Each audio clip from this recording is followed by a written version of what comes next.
আশা করি তোমরা সবাই ভালো আছো। আজকে আমি লাচ্ছা পনির রোল বানিয়ে তোমাদের দেখাবো।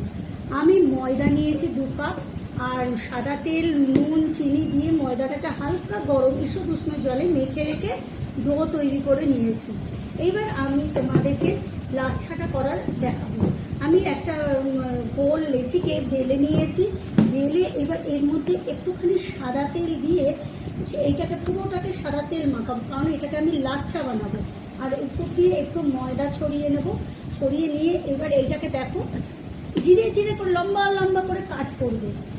কাট করলে এবার কাট করে তারপরে আমি দেখাচ্ছি। এই যে আমি কাট করছি, বন্ধুরা লক্ষ্য করো, এরমভাবে আমি কাট করছি। কাটের কোনো নিয়ম নেই, যেমন খুশি তোমরা কাট করতে পারবে। কাট হয়ে গেলে আমি দেখাচ্ছি। জিনিসটাকে লম্বা লম্বা করে কেটে দাও। আবার দেখাতে হবে, ঠিক আছে? এটা দেখাই।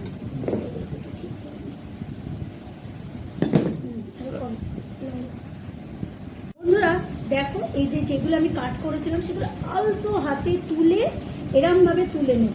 তুলে নিয়ে এরমভাবে লম্বায় লম্বা, যেন চেপে তুলবে না বন্ধুরা, একদম আলতো হাতে তুলবে। দেখো প্রত্যেকটা কাট আমার লক্ষ্য করো তোমরা। এরমভাবে তুলে এইটাকে এই দিক দিয়ে প্যাঁচ দেবে, আর এই যে এই অংশটা রয়েছে এটা তলা দিয়ে প্যাঁচ দেবে। দিয়ে এবার এরম করে এবার গোল মতো তোমরা বেলো, তবেই দেখবে লাচ্ছা হয়ে গেছে। দেখো আমি লাচ্ছাটাকে বেলে নিয়েছি, এবার আমি এইটাকে ভাজছি, সেটা তোমাদের দেখাবো। বন্ধুরা দেখো, সেই লাচ্ছা পরোটা যেটা আমি বানালাম সেটার মধ্যে পেঁয়াজ কুচি, কাঁচা লঙ্কা কুচি, আর আমি পনিরটাকে না আগে থেকে বানিয়ে রেখেছিলাম। পেঁয়াজ, আদা, রসুন, পেঁয়াজ জিরে জিরে করে কেটে, কাঁচা লঙ্কা কেটে, আদা রসুনের পেস্ট, টমেটো পেস্ট, এসব মশলা দিয়ে পনিরটাকে আমি বানিয়ে রেখেছিলাম। এবার সেইটাকে পনিরটাকে লম্বা করে দিলাম। আর এই যে টমেটো সস বন্ধুরা, টমেটো সস, চিলি সস, তোমরা যদি চিলি সস খাও চিলি সস ফেলে চিলি সস দেবে, যেটা তোমরা খাবে সেই রকম ভাবে বানাবে।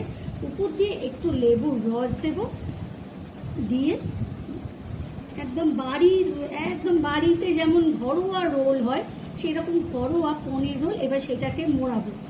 এবারে মুড়িয়ে, যদি কাগজের পেপার থাকে কাগজের পেপার দেবে। আমার হাতের সামনে এখন নেই বলে দিচ্ছি না, প্লেন আমি রোল করে দিচ্ছি। দিয়ে এরমভাবে দিয়ে ডিশে দিয়ে তোমাদের ঘরের লোকজনকে খেতে দেবে, খুব খুশি হবে খেয়ে, খাবারটা খেয়ে।